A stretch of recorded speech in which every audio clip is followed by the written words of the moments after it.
Ada free takjil dan minuman yang didapat beda-beda tiap harinya.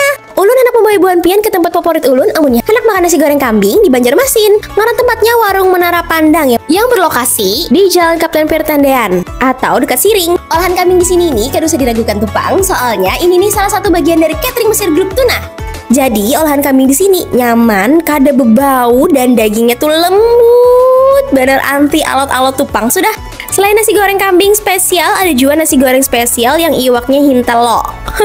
Hendak makan sop buntut, di sini juga ada kuah sopnya gurih dengan daging buntut sapinya yang banyak. Puas banget tupang mensagan sorangan dan kada ketinggalan ayam goreng lalapannya di sini. Sambalnya juara, pedasnya mantap. Wow. Gasan Buan Pian bisa nih bukber bareng kawan atau keluarga rame-rame di sini. Selain lokasinya yang strategis, pas banar di tengah kota, tempatnya gini luas juga. Muat gasan Buan Pian bukber berombongan. Ayo sudah, Buan Pian anak bukber di sini bisa pesan tempatnya di Instagramnya Warung Menara Pandang Banjarmasin.